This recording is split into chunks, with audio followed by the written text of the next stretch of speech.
Buenos días, bueno, gracias por asistir, los que están acá. Bueno, nada, voy a hacer una breve presentación para que hablen el autor y aquí que tenemos el honor de tener al compañero Richard Figueredo, uno de los hijos de Dámaso.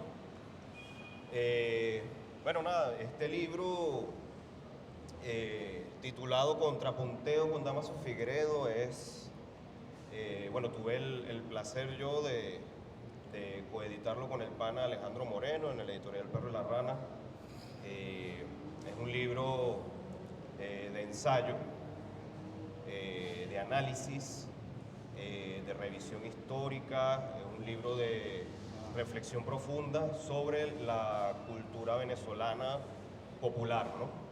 Sobre la cultura campesina en específico. Entonces, el atractivo que tiene este libro específicamente creo que se debe a que, bueno, hay una exploración hacia los adentros de la cultura llanera, que viene, por supuesto, traída de primera mano por Gino González. Para los que no lo conocen, bueno, es un cantautor, escritor, poeta, ex constituyente, y bueno, un gran amigo. Gino, este libro, de hecho, viene dado, se escribió hace muchos años, ¿no? Y lo que se hizo fue que se lo volvió a reescribir para poder editarlo esta vez, ya que este fue una tesis de grado, ¿no? De maestría. Una tesis de maestría en la cual, bueno, que tiene a Dámaso Figueredo en el centro, ¿no? de las reflexiones, debido a que, a juicio de Gino, y yo creo que lo argumenta de manera plena, ¿no? Es un análisis como bastante completo sobre la cultura llanera, etc. Y Dámaso Figueredo es la expresión como más genuina de esa cultura campesina, ¿no? que emerge a través del trabajo y el arte, ¿no? O más bien, que también es como una reflexión precisamente de que a partir del trabajo nace una cultura, y de esa cultura, bueno, nace el arte. Y la expresión de las canciones de Dámaso están aquí analizadas también de manera bastante específica incluso, y podemos nosotros ver a través de este libro, bueno, todo ese mundo, sobre todo, bueno, para la gente la gente del llano, pues, de la cultura del llano, el que lo lea lo va a sentir como propio, lo va a sentir suyo. Y para el caraqueño que desconoce la cultura campesina por X o por Y, bueno, se va a sentir bastante atraído por todas las reflexiones que nos lleva Gino a lo largo del libro. Creo que, a fin de cuentas, Dámaso Figueredo, si ustedes lo han escuchado, Dámaso Figueredo es quizás uno de las mayores expresiones artísticas genuinas de Venezuela, y creo que Gino con este libro logra dar a entender muy bien eso, ¿no? Entonces, bueno, quiero ser muy breve presentando esto para darle paso a Gino y a Richard para que nos hablen un poco sobre este libro. Adelante, Gino. Bueno, buenos días. Buenos días. Un honor estar aquí, sobre todo a Richard, que tenía como 70 años que no lo veía. Hay que exagerar para allí y para acá. La gente de Mariara. Este libro de alguna manera nace en aquellos tiempos también que estuvimos en Mariara, recién egresado de la Universidad de Carabobo, y estuvimos con Tradición Venezolana, una agrupación que se ocupa aún, está allí, fundación de Julio Chacín, que la retoma y la lleva donde tenía que llevarla, de la investigación de la cultura musical del pueblo venezolano, de la cultura musical, y a partir de la cultura musical todo lo que eso conlleva. Eso de alguna manera también se dice en el libro allí, esto que estoy hablando, Recuerdo que en aquella oportunidad, estoy hablando del 92 o 22, sucedía algo inédito aquí en el país, en la universidad, que era una maestría en cultura popular. Eso no había aquí, cuando eso, por supuesto, como sabemos, ya si el comandante Chávez no estaba preso, estaba a puntico de que lo metieran preso porque estaba ideando el golpe. Estaba allí en esa hermosa conspiración. Y algunos para buscar camorra allí, más que para estudiar, porque también nos dimos cuenta que la academia muy poco tiene que enseñar con respecto a esto, nos metimos allá en ese programa. Y la tesis de grado, que yo asumí en mi caso, formó parte de una discusiones de vivencia que teníamos hace mucho tiempo y la quisimos hacer sobre la vida y obra de Dámaso Figueredo. A nosotros ese movimiento, toda la gente que andamos en esa actividad, nos impactó la obra de Dámaso Figueredo como cantor genuino, como cantor a calzón quitado, sin eufemismo, sin rebusca de ningún tipo del canto que estaba representando, de lo que estaba haciendo, no había rebusca. Eso fue Dámaso. Y de allí nos acercamos en aquella oportunidad a la casa de los Figueredo. Richard es cómplice amoroso de esta idea desde aquellos años. Recuerdo que hicimos la tesis, después me robaron un carro y se perdió la tesis porque la muchacha que la había transcrito también la borró. Los disquetes ni siquiera era el cuadradito, era otro más grande, así que parecía un papel. Bueno, total que se rehizo y siempre tuvimos la intención de convertirlo en un libro sin las rigideces que tienen las tesis de grado, que a la final termina siendo algo insustancial, sin palpitación, sin nada, pues diferente. E incluso hasta el libro, uno vive peleando con los editores, y ahí está Ernesto que lo diga, cuando pretendemos ser demasiado cuadrados en esas cosas, ¿no? Más aún en una revolución. Y era una manera también en esa búsqueda de que por fin los pueblos se piensen, de que uno mismo como pueblo se piense quiénes somos nosotros y de dónde venimos, que somos eso. Y más de aquello de dónde venimos, estudiarnos en lo que somos, en lo que realmente somos y producto de qué somos lo que somos, ¿no? Esto parece medio enredado, así como lo de Cantinflas. Porque en definitiva nunca hemos dejado de ser el animal que siempre hemos sido, y en el ámbito cultural, más que culturales, hemos sido alienables más que otra cosa, ¿no? Pero con las pretensiones de que no somos alienables, de que creemos que sabemos, ¿no? Entonces toda la cultura es eso. No dejamos de ser el perrito de Pavlov que le toca una campana y babea, y así repetimos y repetimos y repetimos.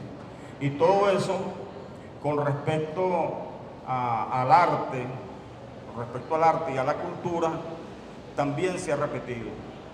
Es asombroso cómo tú encuentras, eso está de alguna manera también en el libro, tú encuentras en diccionarios de gran renombre, por ejemplo, como de la Real Academia Española, donde términos que conceptualmente son tan importantes, por ejemplo, como el de cultura, dice cultura, entonces es otra cosa, entonces le ponen una cantidad de sinónimos que no tienen sentido, que confunden, que pareciera intencional que no se confunde, igual que educación. Pues tú ves educación, tú buscas educación en ese diccionario, que te dice de repente lo que es la educación, pero también te lo ligan con cortesía, con otras vainas que no son en esencia la educación.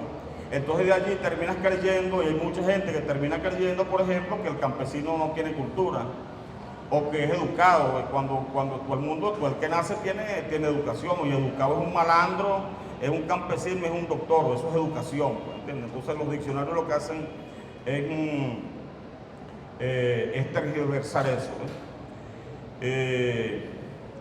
Nos conseguimos con ese tipo de cosas, ¿no? Y uno termina creyéndose eso, que es lo grave de esto también. Es como los músicos. En mi pueblo, una persona que de repente toca una gran cantidad de instrumentos, toca arpa, toca bandola,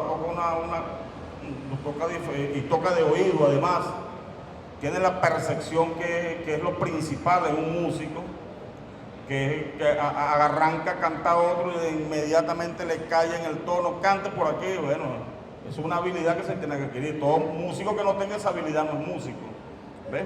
Sin negar, por supuesto, la formación académica que hay en eso. Yo lo que pasa es que a veces me siento que estoy muy viejo, si no me pusiera a estudiar teoría y solfeo. Recuerdo que Julio Chacín se puso a estudiar teoría y solfeo en aquella época, ¿no?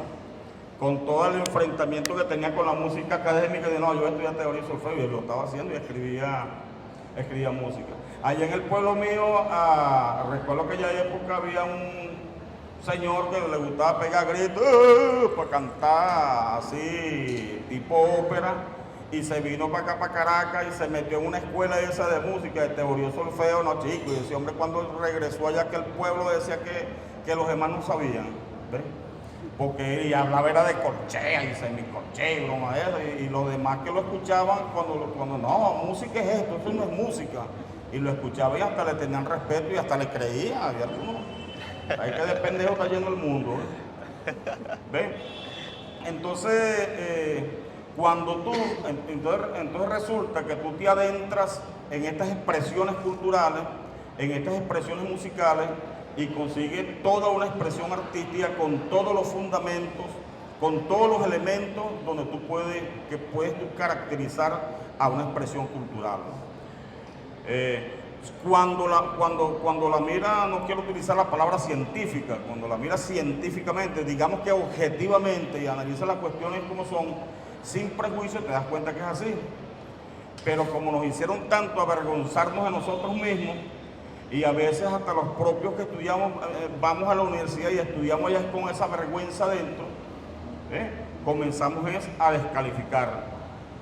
Como en la universidad, una anécdota que en un área que daba yo en la Universidad de Simón Rodríguez, en aquello de que todos hablamos mal, de que el campesino habla mal. Entonces yo recuerdo que hacía unas pruebas objetivas de verdadero o falso, y en una de ellas decía, en los caseríos campesinos se consiguen formas del castellano antiguo.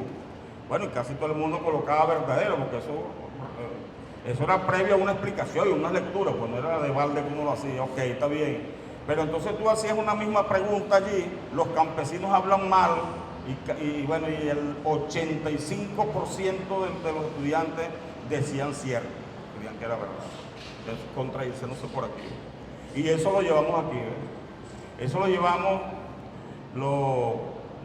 como pueblo. Y entonces en el lenguaje, en el propio lenguaje, incluso cuando comenzamos a grabar, cuando vinieron los asesores en los sellos disqueros, porque también comenzamos a creer y tenían hasta razón, gente que veía que otras expresiones musicales sonaban por ahí, dijeran los arpistas allá en mi pueblo, es que íbamos a tocar los bailes y estaban bailando, era como un picó. Entonces, bueno, había que meterse en el picó también, ¿verdad? Para que pudiera sonar la canción tuya, ¿ves? Pero entonces pensamos que la pelea era porque no le ibas a entrar a garrotazos a las rocolas y nada de eso. Entonces, si esta suena, la mía tiene que sonar, ¿no? Bueno, y viene todo eso, y viene toda esa historia que existe hoy en día, de donde vino, de donde estuvo don Damaso Figueredo, donde estuvo José Romero Bello, donde estuvo Nelson Morales y todo aquello que era la defensa de la que ellos le decían del folclore, que también es una trampita, la defensa de ese canto, de la cultura nacional, etcétera, y que después, bueno, se queda repitiendo incluso con vividores de ese canto, donde ya esa misma expresión de la defensa de lo nuestro, la defensa del folclore, por eso más bien un eslogan propagandístico, ¿no? Digo, como cuando uno anda vendiendo pescado en el mercado o anda vendiendo cualquier cosa. No sé si me explico lo que quiero decir. Yo hablo como estornudo chingo para allí y para acá. Y eso es principalmente, ¿no? Cosas que en el lenguaje, cosas elementales, cosas que yo decía, como esto hasta para hacer comercial un canto, hasta para hacer comercial una canción, cuestiones donde tú te trancabas y parecía una estupidez. El hecho de corregir el lenguaje, de que un dialecto que viene formado de hace cuántos años y te querían poner a cantar de otra manera, y que afortunadamente con Dámaso no se pudo, porque era demasiado llanero, demasiado campesino, y no lo pudieron convencer, aunque de repente a lo mejor quería cantar de otra manera, porque cuántas veces a nosotros no nos han hecho avergonzar de lo que somos, pero afortunadamente con Dámaso no lo lograron y con muchos no lo lograron, ¿no? Pero tú ves, digo esto que también parecía una estupidez, porque mientras eso sucedía, resulta que en el cine mexicano andaba Pedro Infante por ahí diciendo prove en vez de pobre, ¿entiendes? Y así otras palabras. Y Gardel le daba la vuelta al mundo cantando, y en vez de juramento decía juramerto. ¡Ay, un juramerto! Oye, que forma parte también de unos dialectos y hasta diccionarios hay del lunfardo y toda esa cuestión, pero no, a nosotros no, pues. A nosotros estábamos hablando feo y estábamos cantando maluco porque teníamos que pronunciar las cosas cuando eran, y resulta que tú haces un libro, en el libro de Dámaso, nada más en el glosario es casi la mitad de ese libro, en 13 canciones, de la cantidad de elementos lingüísticos que hay ahí, en lo semántico. Imagínate tú si estudiamos otros elementos sintácticos, morfológicos que pudieran existir allí, ¿ven? Ahí están, ¿ven? No sé, bueno, ahí está ese libro. Creo que contribuye a que nosotros nos reconozcamos como pueblo, que nos pensemos como pueblo, lo que nosotros somos, y al fin, de una vez por todas, debemos de avergonzarnos tanto de nosotros mismos y podamos construirnos hermosamente en revolución. Y bueno, Richard es, como dije antes, cómplice de esa idea amorosa hace tantos años, cuando con una cuerda de loco nos emborrachamos allá en ese patio, agarramos varias rascas ahí, hablando de lo mismo, ¿no? Hablando de estas ideas que siempre las tenemos por ahí, que afortunadamente no se han quedado en la parranda, nada más en una rasca y en 4 tragos de caña, para los que beben, porque habían otros que no bebían, Julio no bebía y otros no beben, pero se parrandaban, y que la idea es que salgan ahí todos. Ahí les voy a pasar a Richard para ver si Richard quiere decir algo. ¿Cuánto tiempo queda aquí? Ah, bueno. Entonces, no, 15 minutos. Ah, bueno. Pues si quieres. Habla. Por la iniciativa de plasmar ¿Se escucha? en literatura todo esto que tiene que ver con el verbo campesino, con el lenguaje autóctono de nuestro pueblo, específicamente en el vocabulario usado por Dámaso Figueres de mi padre. Y Para que le suba. Sube el volumen. ¿Y Gerardo dónde aquí? Este momentico, no estamos apurados.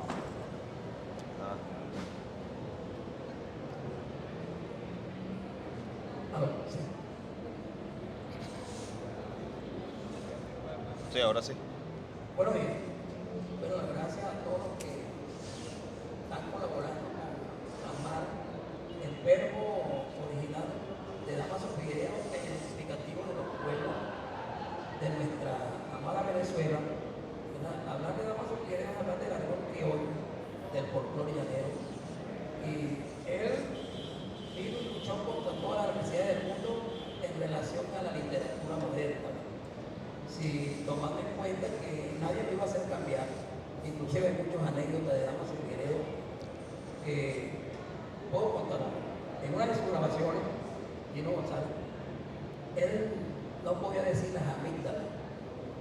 Para él era muy sofisticado hablar de las amígdalas. Entonces repitió las amígdalas como 40 veces, y el técnico de grabación le decía: Dámaso,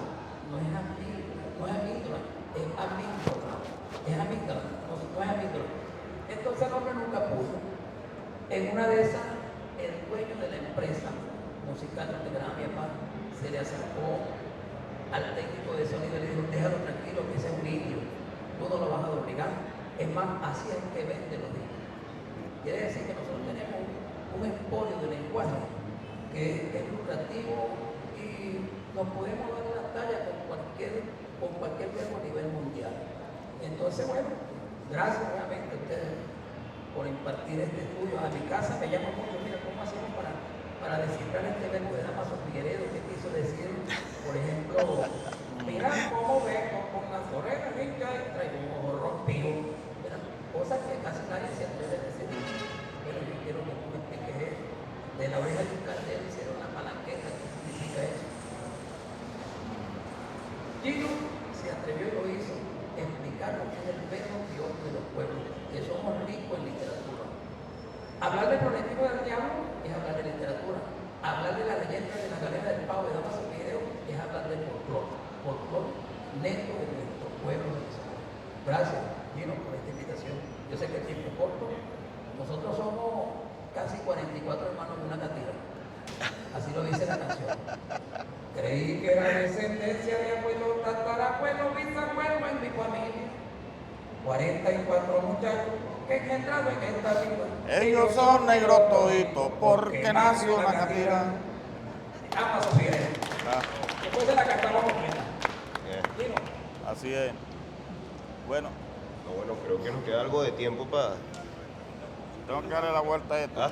Se pone así. Podemos cantar si quieres, echamos una cantadita ahí, Gino. ¿No traíste el 4? El 4 está para allá, para el carro. Eso. Ya vamos. Es que incluso, mira, aquí recordando, yo aprendí mucho de un gran amigo, tú lo conoces, que está viejo ya, pero todavía hace parranda, que es el poeta Acevedo, Ángel Eduardo Acevedo, que definitivamente es un filósofo de la cultura campesina, de la filosofía campesina. Grabó un disco por ahí que se llama De Garcita la Culebra. Entonces, Acevedo, como estudió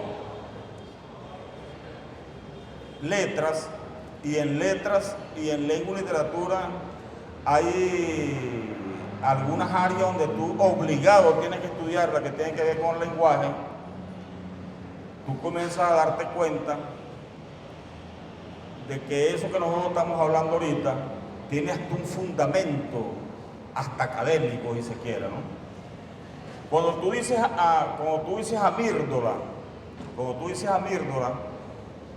esa palabra está dividida en diferentes dialectos, en diferentes formas, que hasta cualquier lingüista por ahí lo explica, pero no, a nosotros se nos metió en la cabeza y alguien nos dijo que eso era incorrecto.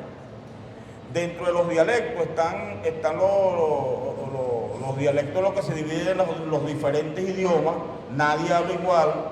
El castellano es el castellano, el español es el español, pero el cubano habla de una manera, el venezolano habla de una manera, el mexicano habla de una manera, el guatemalteco habla de una manera, y dentro de Guatemala, independientemente de los otros idiomas que están allí, los idiomas indígenas que están allí, y aquí mismo en Venezuela tampoco hablamos igual, ¿ves?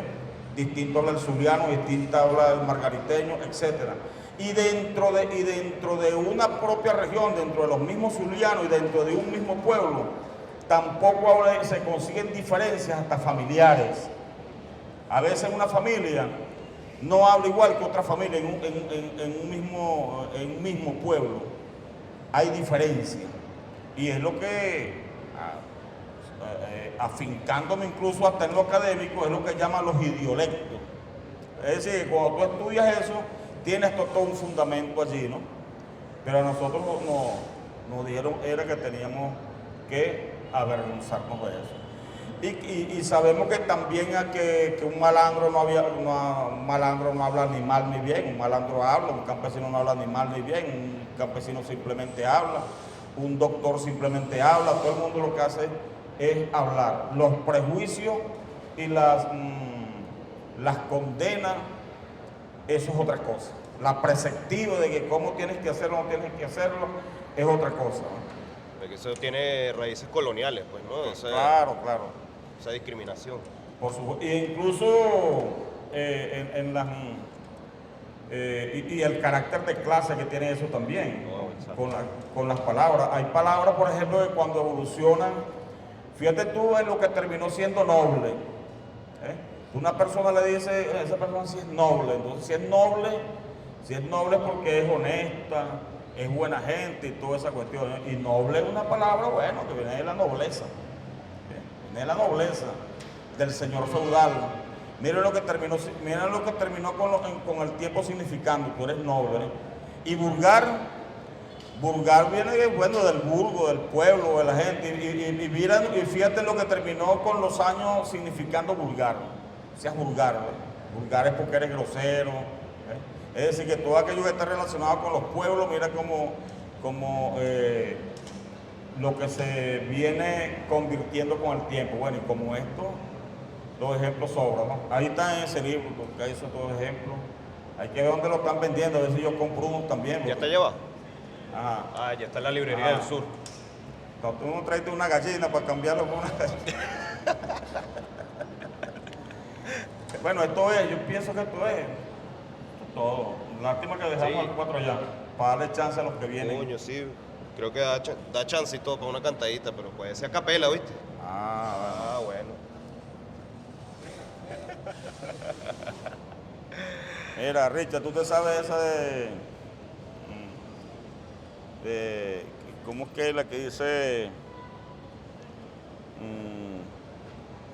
que la consiguió atrás en un lechoso? Sí. ¿Cómo es que empieza esa? Porta de bueno en mi Ajá. casa. Porta de bueno en la casa, mi mujer se fue con otro. Arrímate para acá. El consuelo Toma, que me toma. queda. Ya voy. Toma este. Acá. Y toma este tú. Vamos a cantarle esta de dama suya. Esta canción se titula Mi mujer se fue con otro. Pero vamos a darle así para que la gente escuche la letra. Porta de bueno en la casa, mi mujer se fue con otro. El consuelo que me queda, que fui su primer esposo. ¿Cuánto tiempo tendría ese hombre? Comiendo bueno y sabroso, porque no se tragaría un par de mamón. Espérate. Porta de bueno en la casa, mi mujer se fue con otro. El consuelo que me queda, que fui su primer esposo. ¿Cuánto tiempo tenía ese hombre comiendo bueno y sabroso? Porque no se tragaría un par de mamón morochos. Ella es una mujer alta y un físico muy hermoso, pierna gorda, batatúa y usa los vestidos cortos, aquellas lindas caderas, anchas como el Orinoco, y la cintura delgaitica como allá que Maico. Yo la veo relampagueado como galápago en pozo. Si me pongo a hacerle caso, capaz que me vuelva loco. Y mi corazón en el pecho se me vuelva un zaperoco. Y me pasa por un frente, caminando poco a poco, mirando de medio lado, como haciéndole a propósito. Con la mano en la cintura será pajarse de coco. Le celebré 18 años, un 24 de agosto, allí fue cuando empezó a decirme viejo chocho. Un hombre de 40 años se miraba muy canoso y una mujer elegante se merece un hombre hermoso. Cuando oscureció me dijo, yo no bailo más joropo, que se acostaba porque ella le decía amar el estranocho. Le dije, cómo no, hija, vete a reposar un poco. Ella me atendía a la gente, más tarde voy y arrojo. Cuando la busqué en el cuarto de ella no vi ni la foto. Me asomé por un portillo y estaba detrás de un lechoso. Con un hombre a pechuga que parecía antigrijoso. El cabello se me puso como ese alambre aceroso. Deseaba en ese momento encontrarme un piazo de choco. Y hasta cuñado de guaymaro y mata esos lagañosos. Y dice, ¿cómo es eso abrazado como que parecían tigrijosos? Bueno, imagínate tú te puedes imaginar un tigre peleando con un oso. Eso no era que estaban así quieticos, ¿no? Eso es otra cuestión en la poesía. Pero yo recuerdo que cuando yo empecé a hacer el trabajo y buscando los recursos literarios dentro de la poesía de Amazon, fíjate tú, para describir o metaforizar pues, un despecho, un dolor amoroso. Es diferente decir, en un lugar común, decir, me duele el corazón. No, me duele el corazón, tengo un dolor en el alma. A que tú escuchas a Dámaso que diga, eso me duele a mí más que un porrazo en la espinilla. Son dos cosas diferentes. Entonces, en la canción, digamos que en la canción cursi, donde tú consigues aquel que trata de ser poeta y quiere escribir bonito, consigues estos elementos mal llevados, sin embargo consigues en Dámaso metáforas de ese tipo y fundamentado en una de las maneras de poetizar más antiguas de la humanidad, que es el refrán, el proverbio, el acróstico, ¿cómo más se llama eso? ¿Tú qué sabes de eso, que estudiaste eso? Bueno, eso es, yo pienso que eso es todo, por ahora. Por ahora. No, vamos a comprar libros, ¿ah? Vamos a bautizar el libro con las flores. Con cucuy, ¿no te cucuy ahí? Faltó el cocoy. Internet tuyo es inventado. Después bautizar con caña. Coño, pero... Embuste, No soy responsable, yo no soy Vamos a ser responsable. yo sé que no. O con manteca de cochino, con chicharrón.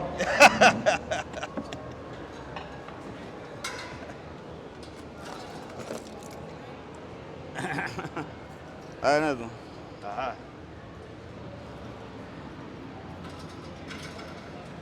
Alirio, ¿qué es Alirio? Nada, échale las flores ahí. Vamos a echarle aquí flores, Richard. Flores azules y rojas. Por Dámaso y el pueblo venezolano. Por el pueblo venezolano. El Por llanero el pueblo que completo, somos. Dámaso Por el Figueredo. llanero completo. Siendo plasmado en la literatura de Gino González. Vaya, comprado. Está bueno. Gracias. Este es el mío. Sí, Tienen los tranquilo. tuyos allá. Ajá, ¿cómo hacemos con lo que tenía que darle a Richard, que le dije a Eli? Bueno, vamos a hablar con él. Ajá. ¿Cómo hacemos con Aquí están los libros. 10 Lo- para ti, 5 para él. Está bien. Llega. Ok. En la entrega de los Devuélvanos las flores porque hay que reciclar. Están reciclando las flores. No, mentira.